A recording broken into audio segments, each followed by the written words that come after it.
During this arrival of the President of Burkina Faso Captain Ibrahim Traore at the Sangoule Lamizana Stadium in Bobo Dioulasso city for him to preside over the opening ceremony of the 2026 National Culture Week in the afternoon of April 25, 2026. Perhaps one thing that could not go unnoticed was the manner in which his security had been impressively rearranged, with plenty of soldiers on foot, as well as some riding horses in a spectacular manner coloring the show, and we are here to dissect the whole gesture, for our viewers to get a glimpse into the 37-year-old leader's newly restructured security detail. As already mentioned and as perhaps already noticed in the past, Traore's security detail contained of several similar-looking Sandy Taupe colored heavy-duty Toyota Land Cruiser 79 series pickups, heavily armed uniformed soldiers on foot, plainclothes bodyguards on foot, about 17 soldiers riding horses, 4 soldiers guarding him in his vehicle, and several other armored escort vehicles guarding the whole convoy. And in this arrival, the security detail was organized in the following format. The security detail and ceremonial convoy was composed of about 7 parts, and leading the convoy was one Land Cruiser 79 double cab that was being escorted by 3 heavily armed soldiers on foot, with 2 of them on the right and 1 on the back left. The vehicle's role was to act in 3 capacities, that is, first, to act as the primary decoy vehicle, second, to act as the lead car of the convoy, and third, to clear way for the main vehicle ferrying the president. Following the LC-79 double cab were 2 plainclothes bodyguards that were marching on foot, wearing matching white and green national heritage collarless shirts and brown trousers. The plainclothes bodyguards were then followed by a group of 5 decoy soldiers whose uniforms are similar to that of Captain Ibrahim Traore, and who were to settle with him in the presidential pavilion for him to camouflage or rather blend in order to dilute chances of the head of state being targeted, and they were only carrying on them small weapons like pistols.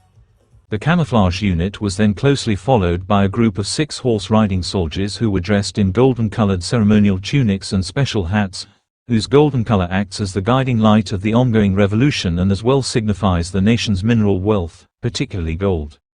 The lead among them was a soldier on a white horse, who was closely followed by another rider on another white horse, but who this time around was carrying the Burkina Faso flag and waving it in the air as they moved.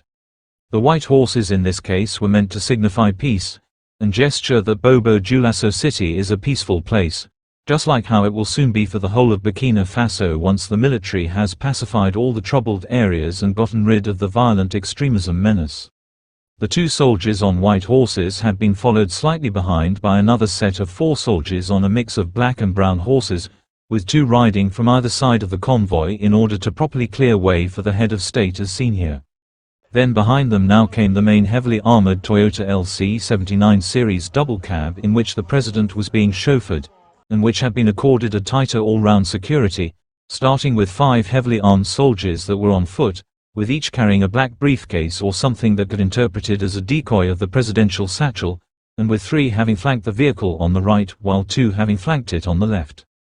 The 5 soldiers on foot were being assisted in their protection duty by 4 of their counterparts, who were comprised of 2 guards hanging on the vehicle's right side, and 2 others who were standing right behind the president to provide a human shield that would guard him from any attack from behind or alert him of any eventuality.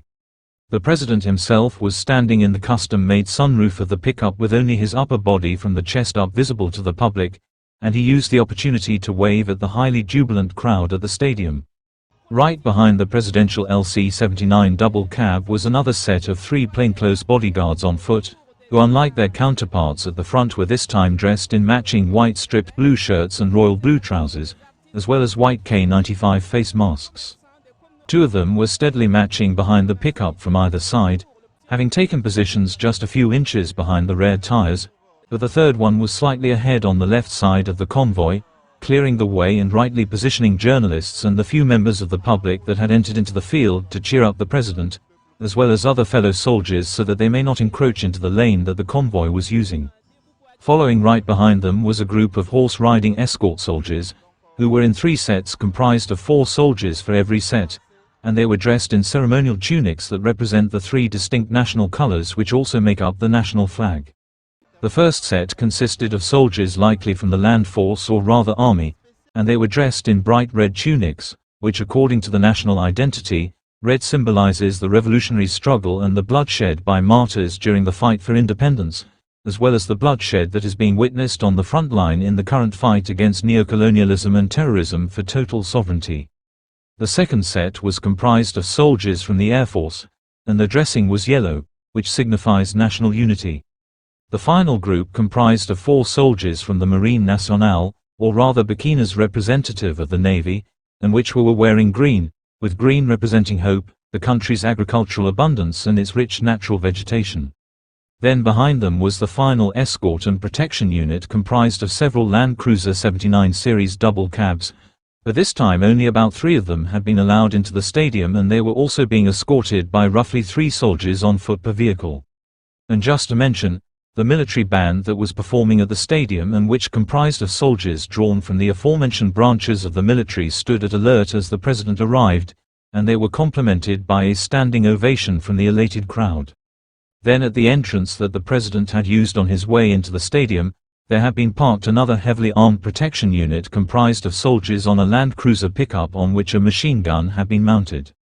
There were also several Special Forces commandos positioned in various places on the turf of the stadium and in various other strategic places of the stadium, but for vigilance and to eliminate confusion in the protection unit ranks, the guards close to the head of state were wearing yellow armbands on their left arms for easy identification among themselves and recognition by the president. Ce qui crée bien sûr une vraie proximité entre les acteurs culturels et les populations. C'est aussi ce qui explique bien sûr l'importance du village de communauté, des spectacles de rue, des moments de convivialité qui sont au programme et qui renforcent bien sûr l'adhésion populaire. Cette dimension donne à la SNT une fonction de cohésion sociale. En rassemblant des milliers de personnes dans un même cadre festif, elle favorise le brassage, le dialogue, la fraternité et l'appropriation collective des valeurs culturelles burkinabè. La manifestation devient donc alors un espace où la culture sort des institutions pour aller vers la population. Alors d'une minute à une autre, la cérémonie officielle va débuter. Et on peut toujours...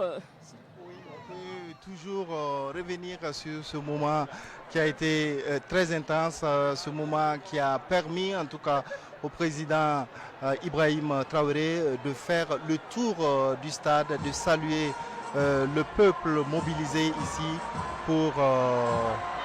cette belle fête de la culture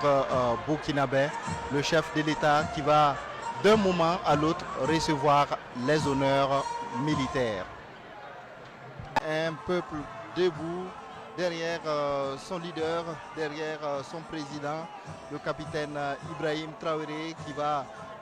bientôt prendre place. On peut dire que d'un moment à l'autre, la cérémonie officielle va débuter ici au stade Sangoule Lamizana de Bobo Dioulasso. Alors plusieurs articulations donc sont prévues dans cette cérémonie.